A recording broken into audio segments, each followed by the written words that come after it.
There we are. Hello, welcome once again to Talk and Fight and a special episode of Neil the Deal because we have a guest that we've been waiting for quite a few weeks now, aren't we? We've been waiting, well, since you ever introduced them. I can't remember how long ago that was, Neil. But you've been talking quite excitedly for the past few nights about our special guest. Our special guest is Syd Vanderpool, a great Canadian boxer, and here he is joining us tonight.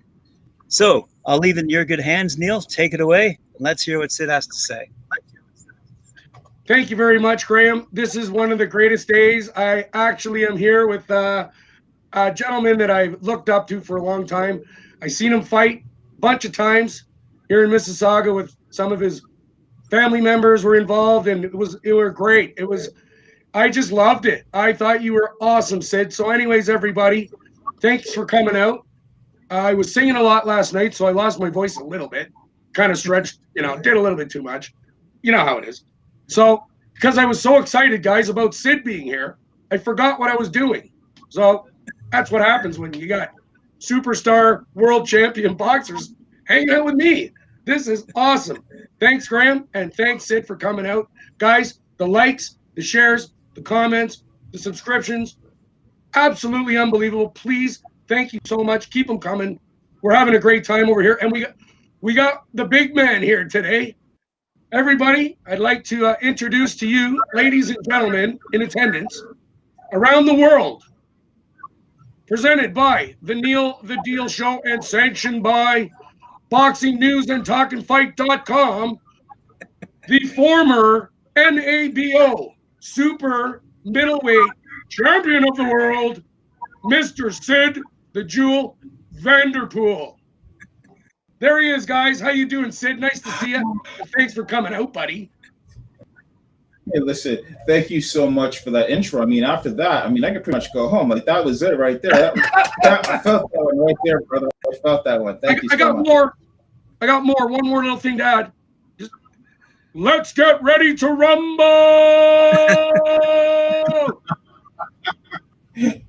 Nice. I love it. There you go, guys.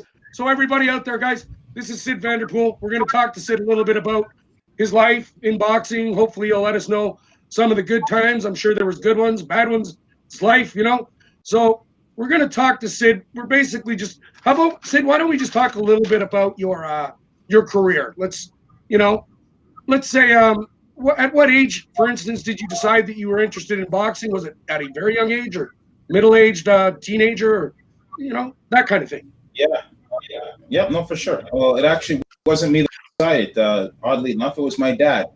I have 4 older brothers, and we were all. He was our trainer, and he coached us. And we were at a boxing match, an event, and one of my brothers was fighting, and the promoter from Toronto, the late Vince Bagnetto, came to the back of the dressing rooms. And he's like, "I don't have enough fights tonight. Does anyone have anyone else that can fight?"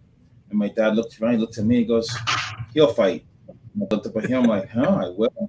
And he put my brother's trunks on me, and I jumped in the ring, and I was 6.5 years old, and I boxed a boy that was years old that night, and I won his fight. So it was kind of just baptism by fire, so to speak.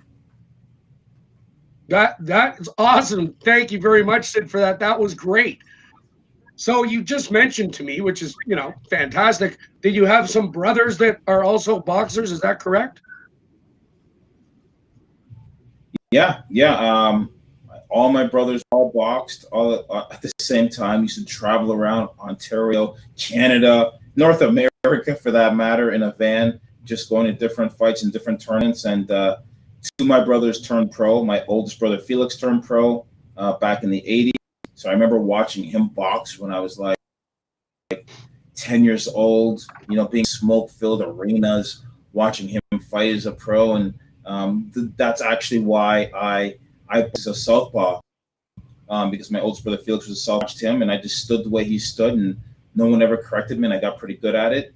But I'm actually right-handed, so I just kind of mimicked what he was doing. So he was a pro, and then my oldest brother Felix, Fitz was a pro as well, and he won quite a few titles as a professional. And so it's in my bloodline. That's awesome, Syd. Right on. So are your brothers still fighting or no? No, they're all done. They're all done. Yep, we're all done, and just in the game in some capacity, whether coaching or just fans. But we grew up. That brings us together. We always love to get together and watch a good fight. Right on, man. That's it. So you still like watching fights, I guess, like we all do. You just, you go to Box Nation or whatever you do. I don't, or watch them online, I guess, hey? Yeah, yeah. The zone has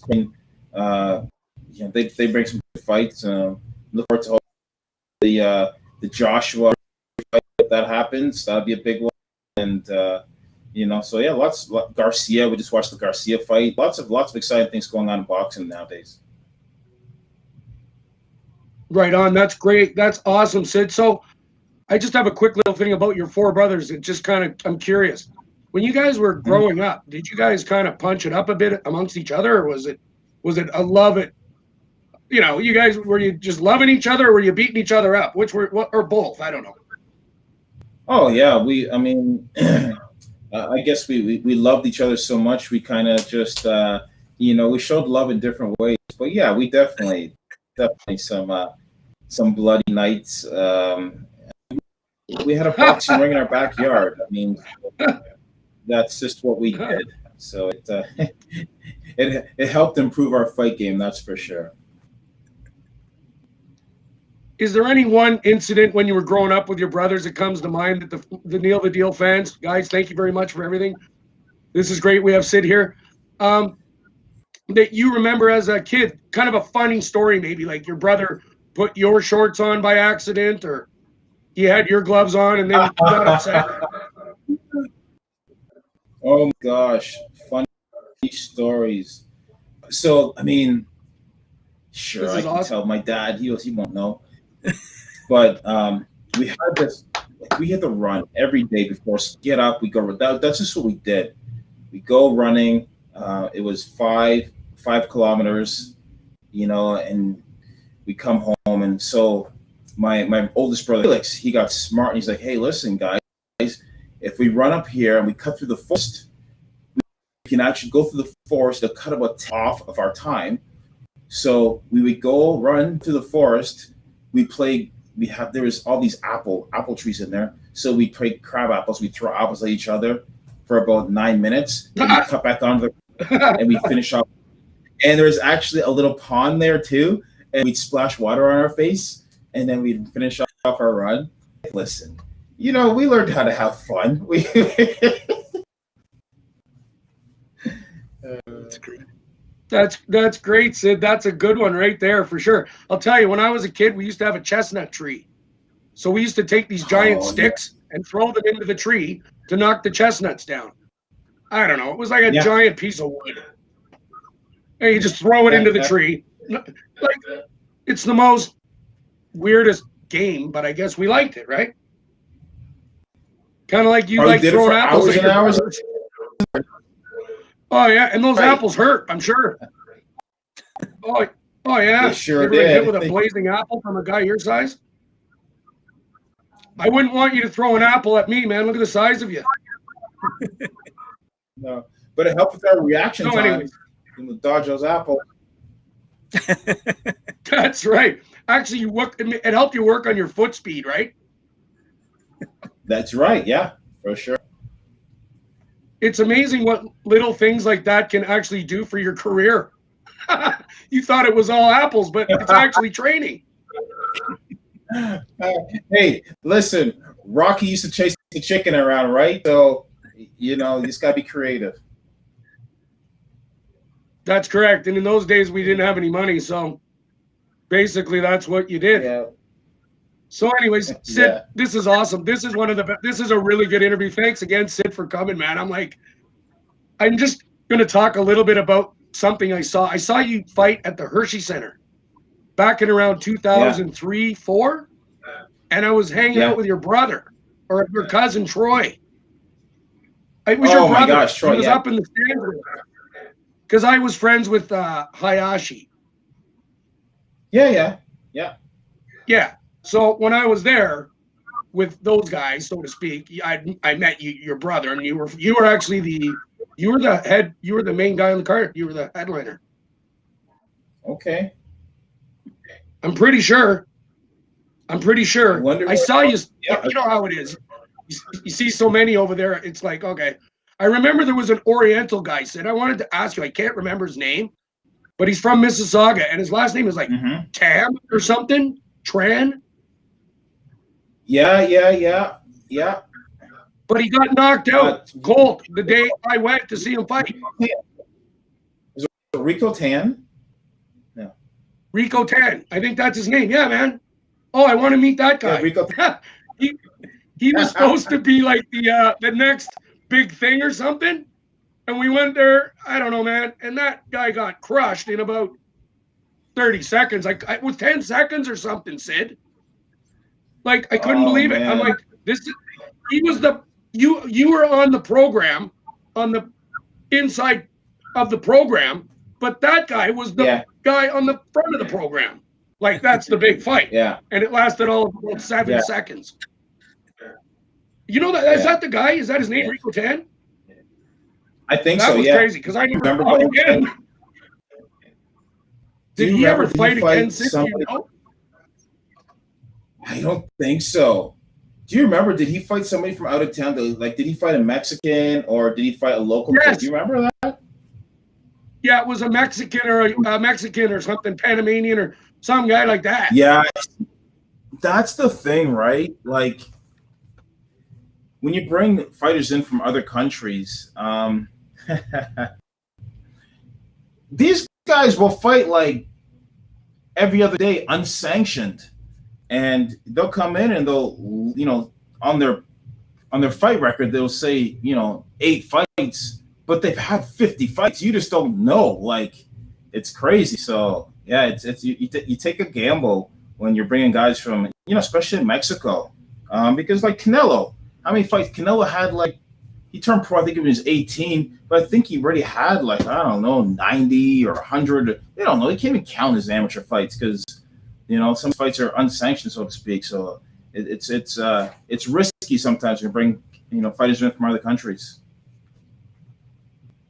Yeah, well, Syd, that's funny we're talking about this because I mentioned this the other night because amateur stats in Mexico, I think it was Canelo,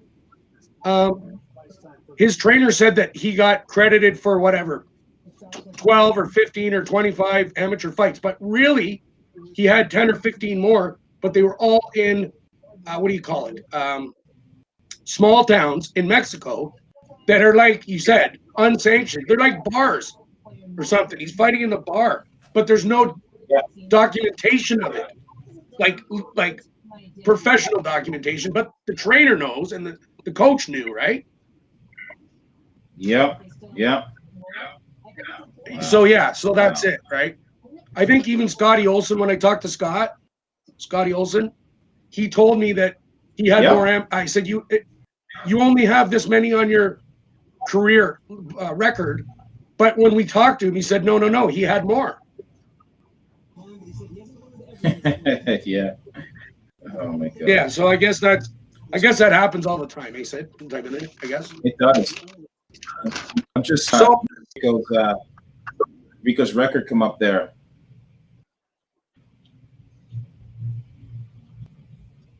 He was 12-2 with 11. Like, of course, so it makes sense, right? 12 wins, 11 KOs.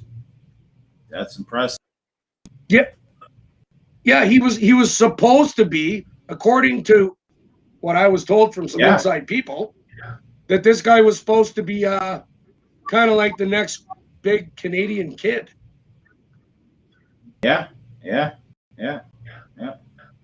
So I remember too. You were fighting on all different cards there at the Hershey Center, and I think it was one fight was your brother, one fight was Troy, your cousin, and then then of course you, right? So, but I remember you were kind of all together. Your brother was on the undercard of you, I think it was your younger brother or something. Yeah. We fought. Yeah, man. Yeah, that's what it was. Yeah, you killed that guy over there, man. That was awesome. Thanks. That was wicked. Thanks. Seriously, That was a good night. I was right ringside. What? I was like, my buddy does the bell. Ding. He's the bell man. Well, So I'm standing there. This guy falls out. Oh, you gave him one of these, one of those, a couple of those, a couple of these. It was like that guy was crushed. Oh man. He did. Nice. I remember he did give you a bit of a fight. Like he didn't give up, but you tested him. Yeah. He was not giving up. Easy. I think you won in like the 8th round, 7th or 8th. Yep, I think I know exactly which fight you're talking about too. Yeah, that was a good fight. Yeah, I don't. It was like a guy from out of town. I'm pretty sure. Was it not? Yeah, that one. Yeah, I think he's from the US. I remember that. Yeah, he was from the US. You're absolutely yes, exactly. Because I'm reading the program and I'm going, who are these guys that our guys are fighting? I've never heard of them either, right? So I'm looking them up and trying to figure it out before I go to the fight, who they are, and then I go and watch the fight. You know what I mean? Mm-hmm. So, anyways, guys, thanks a lot. Syd Vanderpool, the Jewel, the big Jewel man, is here, guys. Syd is one of the best Canadian boxers in the history of Canada. He's probably, like, I don't know what to tell you. This guy's a world champion. This is for real, you know, and he's on my show. Thanks again, Syd. We're going to go through a few more things with you. You all right with this, Syd? You good? Yeah, man. I'm great. Okay. Right on, man. Thanks. Okay, cool. So you can correct me if I'm wrong. How's that? Okay. You were born September 23rd, 1972 in Kitchener, Ontario. You fought in 2 weight classes, middleweight and 5'9". You're probably you had only one fight, and it was a loss, which is to me it was a unanimous decision or something on the other guy's part. So why originally did you decide to go pro after only having one amateur fight? Was there a real reason, or you just wanted to be a pro, right? Like I don't know. No. So I had over 100 amateur fights. 100? Yeah, over 100. Yeah. Wow. I didn't know that. There you go, guys. I'm completely wrong. So there you go. 90 and 11.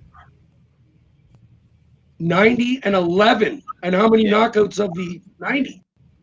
Oh, is an amateur? Not very many. Maybe. No. Not as an amateur. Amateur for me was all about scoring points. Right. It was okay. Yeah, you're right. Sorry. But of course, I guess you try to knock the guys out. I guess it's still the main objective, no? Like in amateur boxing, especially back, I boxed, a hard punch and a soft punch were weighted the same. It didn't really matter. And so to try and learn punches, you put yourself at risk of kind of like staying in or being too close. So it was really about being very quick and being elusive when I was an amateur. So it was the old get in, get out thing. Exactly. And that's why when you turned pro, you had to develop. You had to develop a pro style. You had to learn how to sit down your punches, take more time, and not just throw a bunch of punches. So it was, and it still is, but not quite as much anymore. But it still is a learning process. Learning how to be a pro is different than amateurs. Right. It's with any professional sports, it's a big jump up. We all know that, guys. Everybody should know that. With any sport, like if you're playing for the Toronto Maple Leafs and you're on the Marlies, it's a big difference between the Marlies and the actual Leafs. You know what I mean? Yeah. So anyway, it's a you know what I mean? Like it's a big jump. Yeah. All right, so let's just go over this. Oh, sorry. I was gonna say, those types of sports. So that's the difference, though, with boxing. Like with hockey, right? You got to be drafted. You can't just show up and play in the NHL.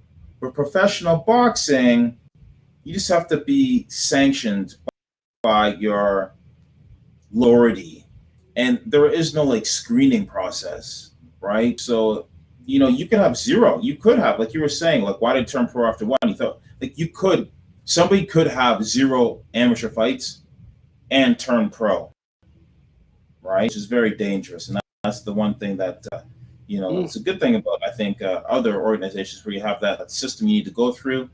But the barrier to entry in boxing, there's none. There's none. You can pretty much just get into it. Wow.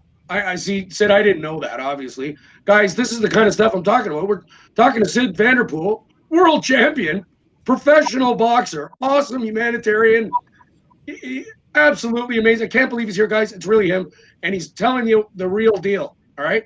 So I just want to say, I think we had a little conversation about this with Mr. Mike Strange, a little bit, sort of, he kind of talked a little bit about it, how the sanctioning of the fights here in, I guess, Canada or Ontario is very sort of not very thorough, I guess, I know the doctors are pretty thorough. Like, I understand if you've been knocked out, you can't fight for 6 months, but then guys jump state to state, and then they do all kinds of crazy stuff, and then they end up getting hurt, right? Yeah, I mean, Ontario is one of the stricter ones.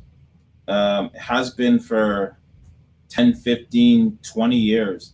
The medicals in Ontario are probably some of the strictest in the world. It's more so in the States and other provinces that are a little bit lax, falling behind. But in terms of safety, maybe almost over, because you don't want to keep getting MRIs every single, like your brain scan every single year. That rates that, but it is a requirement with Ontario. So it's pretty strict in Ontario for professional boxing. Yeah, well, like I was telling you earlier on, Syd, I was lucky enough to be friends with Mr. Ken Hayashi, and he was the one sanctioning through the commission basically all your fights and anybody else's fights. So me and Ken talked a number of times about situations that were occurring daily, and he was addressing the issues, but it's, the situation. The government is not, say, boxers, they're the government.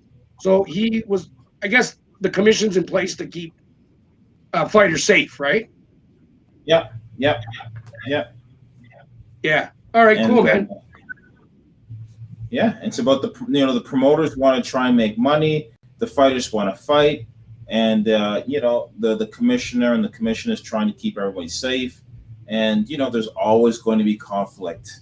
Everyone thinks that so and so is not doing their job, or they're hindering, and so it's really just it has to become a working partnership in order for it to work well. And I think now with the new commissioner, Luke is he's been a part of the organization for a long time, working with Ken, and I think he's doing a great job. We've seen there was such a resurgence of professional boxing in Ontario, over the past few years. It was crazy.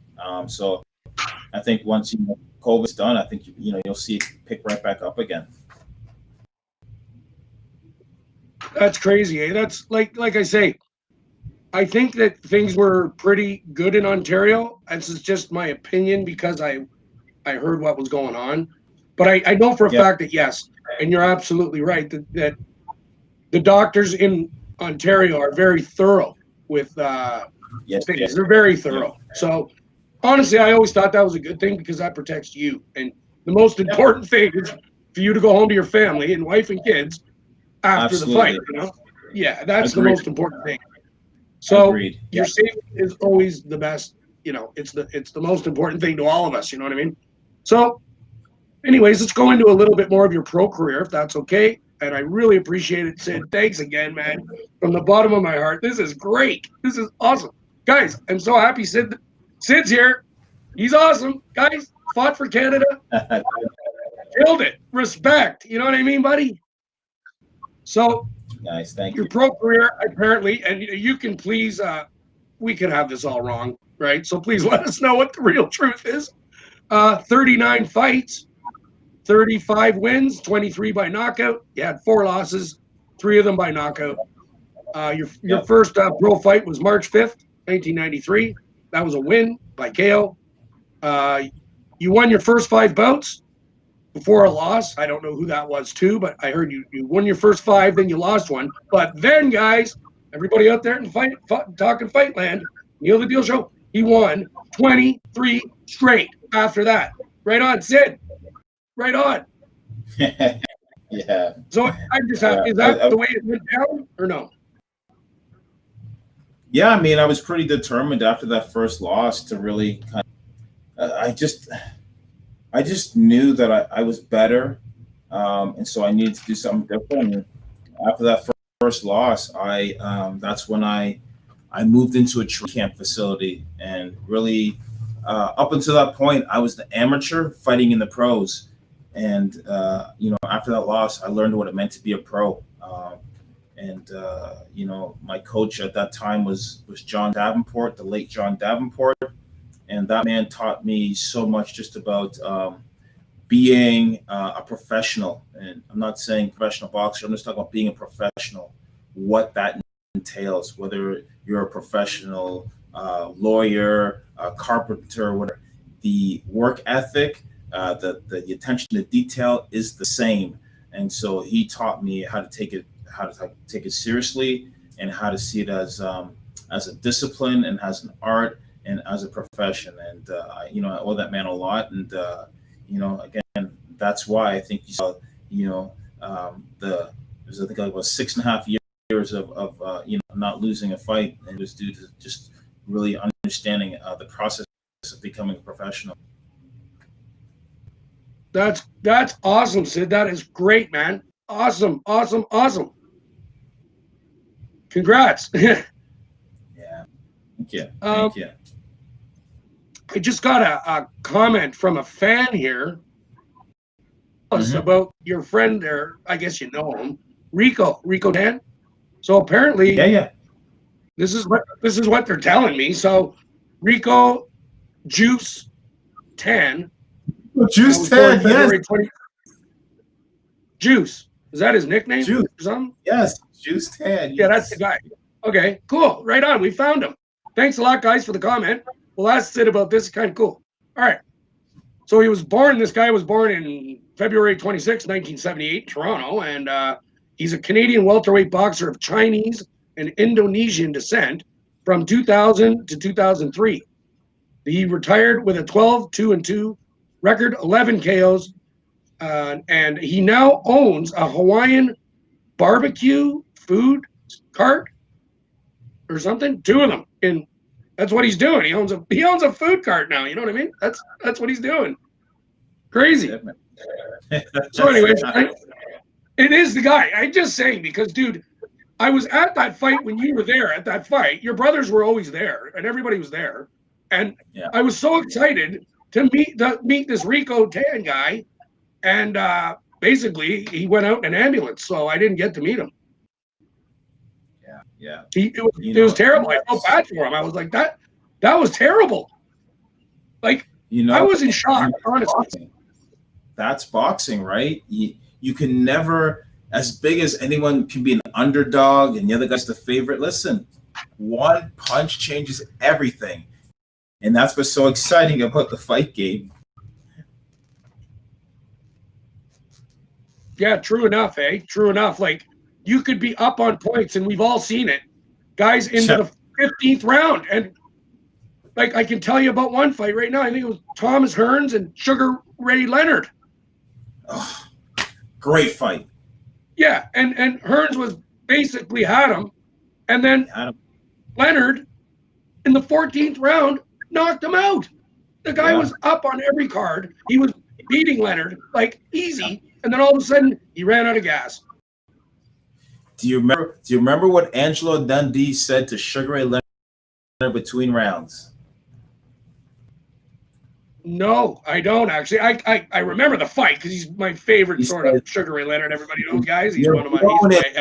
Son, you're blowing it. Oh, you're blowing it. That's right. He was yelling at him. You're blowing it. You're blowing it. That's right. Comes out and started yelling at him. Yeah, like you went right in front of him and you could hear him. They had the microphone there, and he was you're right. He was yelling in his face, going, "You're blowing it! You're blowing it!" And he's just kind of going, "What?" Yeah. Yeah, that was a wicked fight, guys. If you ever get a chance, even Syd just said, Hearns Leonard was awesome. Oh my gosh, like that's some of the best stuff I've ever seen. Really. Yeah. Those guys were awesome fighters. Those two. So let's get back to you, Syd, because you're bigger and better than them, anyways. You're way bigger than those guys and better. That's it, buddy. You are the champ. All right, guys. We got the champ here tonight. I'm blown away. I got a few more things to talk to Syd about. Whenever you're ready to say, Neil, I'm done, just tell me. I'll be glad to say I love you, bud. No problem. I got a massage in 10 minutes, but until then, I'm good. Holy cow. That's awesome. I love that stuff. Right? I can't live without massages. It's honestly the truth. Like, it's just, we're old. Yeah. We're broken. And broken. That's right. These are because of our lifestyles. Oh my gosh. Anyways, I'm broken too, dude. So I'll see you over there. But anyway. All right. Okay, so your last fight was apparently April 22nd, 2005. It was a loss, I guess. And yep. What was the decision then? Like, was there something where you tired? Mario Baron in Florida, and I think that was a TKO loss. Referee stopped that one. I think like the 9th or 10th round, something. I think it was a 10th fight. Yeah, 9th or 10th round. So I lost that, and just walking back to the dressing room with my manager Stan Hoffman, and I remember, hearing from older, wise trainers, and they're like, I remember just saying, listen, when your career is no longer going like this and it starts to go like this, it's time to think else. And for me, that was 2 losses in a row, right? And that was 2 losses in a matter of maybe 12 months. And up until that point, I had 2 losses in maybe 11 years. So for me, and people are like, well, you only lost 2 times. But for me, that was a sign, that, maybe something else. And I was walking back to the dressing room. My man said to me, hey, it's time to do something else. And I was just like, yeah, I'm good with that, And I had a young day I was starting, and I was in the Catskill Mountains, or sort of the Poconos. So that was, 3-4 weeks away from my family. And, it was like, it was hard, and it was time. I had achieved everything that I wanted to achieve, and it was time to move on and do something else. And I felt good with that decision at that time. Syd, thanks a lot. That's a great story because, boxers, they retire. Everybody retires at some point, some guys stick around too long. You know what I mean? Just maybe they need the money. I don't know. Whatever it is, they just do it. So I just want to thank you for that and keeping yourself safe, thinking about your family. I'm sure your trainers they knew. Everybody knows you're a man, and that's it, right, guys? Yeah. So what are you doing now, Syd? Is Syd Fit still open or no? Tell my fans, the Neil the Deal fans, about Syd Fit. Yeah. So Syd Fit is a facility. So we have 5,000 square feet. Inside of Syd Fit, we have 2. So we have a competition size ring, and then we have a smaller ring. We have heavy bags, speed balls. We do nutrition coaching. We have a wellness center as well. That's where I'm going to get my massage. So we got a wellness center, and we do personal training for strength and conditioning. And so really what we do here is we want to look after people, whatever their health and wellness needs are. We want to be able to make sure that we can just, take care of them here. And if we aren't able to take care of them here, we do have an extensive database of partners that we can make sure that we can give them the right help. So, when you come to us, taking care of your needs, that's kind of our number one priority, and we just kind of we enjoy that. We've grown a reputation as one of the best at being able to do it. So competitive boxing is our roots, but it's where we started, and it's not where we are now. It's not where we're going to finish. So we kind of with everything for everybody. Wow. That is unbelievably awesome, dude. Right on. So I'm totally into this, by the way, everybody, my fans and everything. Where is it located for the fans? So if they wanted to call you, or you have a website, give them the website, whatever you got. The website is sydfithealth.ca, SYDFIT.ca. You can find me at Boxing by Syd, or also Syd Fit Personal. We have 2 accounts. And then, I'm on Facebook as well, and LinkedIn. So any kind of social media, you can just, type in Syd Vanderpool. I'll come up. And again, our facility is in Kitchener, Ontario, home of the champions, Lennox Lewis, the Johnson brothers, my brother Syd Vanderpool. There's so many champions that came out of Kitchener. Is it the water? Could be. You have to come here to find out. All right. 1253 King Street East in Kitchener. So that, fans and people out in Talkin Fight Land, anybody out there around the world, that's from Syd Vanderpool. He just let you all know what he's up to. Are you? Now, I wanted to ask something while you're here, okay, Syd? It's just a quick question. It's a personal question. Have you heard the news on the street that I'm going to have a boxing match against Justin Bieber? What? Really? That's amazing. Oh, Did yeah. you see his new video? He's got some moves. Watch out now. He's chasing that chicken around in the video. I don't know if you've seen it, but Justin's practicing. If you need a trainer, I got your back. Neil, I got you, man. I got you. There we are. That's all I wanted. I need to come to Syd Fit. That's how you want it, huh? There you go. That's it. I get trained by a world champion to fight you, Bieber. You're nobody, Bieber. You need to adjust your Bieber, Justin Bieber. I'm going to adjust your Bieber. You got it? Your Bieber's going to get adjusted. That's it. You're done. Come on, Bieber. I won't hurt you. But I got a world champion. And guess what? He hired Freddie Roach. Yeah. He did. Nice. So anyways, Justin, if you're out there, JB, we love you, man. You're awesome. We're going to try to do a charity thing together and just, how it is, Syd, bring out some of your friends with JB and me, and we'll just have fun. It's for fun, right? And it's for charity, guys. And everybody out there, it's all for fun. I just hope Bieber, hey, will you do it? I know you're scared of me, but I promise I won't hurt him. I promise I won't hurt him. Well, I might hit him because Syd's going to be teaching me how to do that. So this is going to be the most amazing thing. You got to hit him. You still got to hit him. It's boxing. We got to do it for the fans. You know what I'm saying? I want to do this. Show me this one, Syd. What's that one where you go? I love that thing. Speedball. So anyways.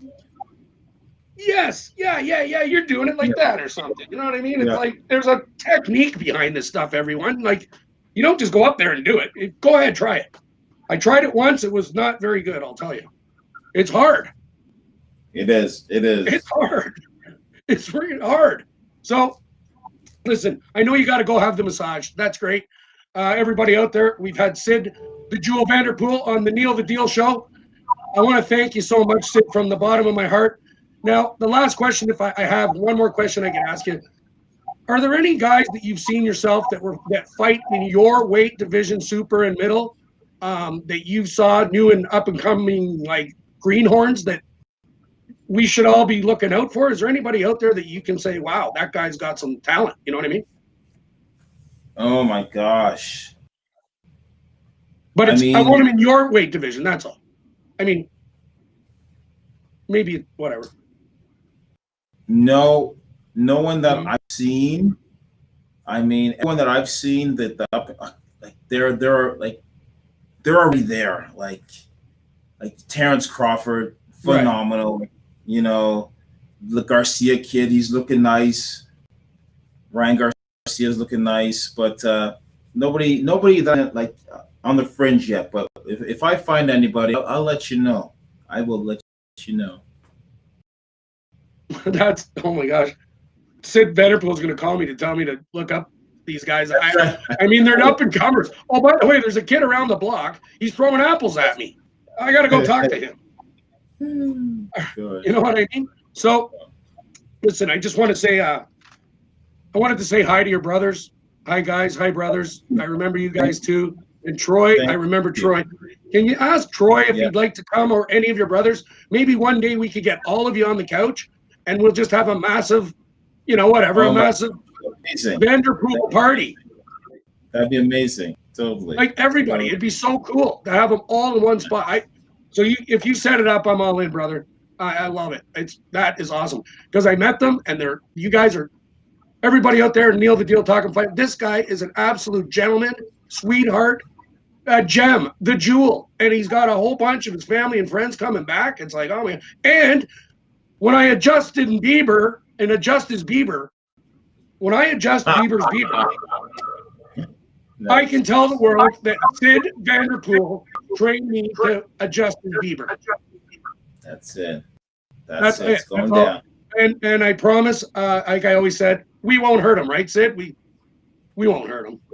No. Nah. It's just, come on, guys. Let's have some fun in life. It's all for, yeah, exactly. The heart thing. You know that thing, yeah. Absolutely. We love you, JB. I love you, man. And, oh, Syd, I lost my voice a little bit last night, as you can tell. But I was singing too much. And I was singing all these Bieber songs. So I just want to let you know, Justin, too, when he teaches me how to, you know, beat your butt, then I'm going to sing you a song. And it's going to be your own song while you're on the canvas. It's going to be, and you know what the song's going to be? Lonely.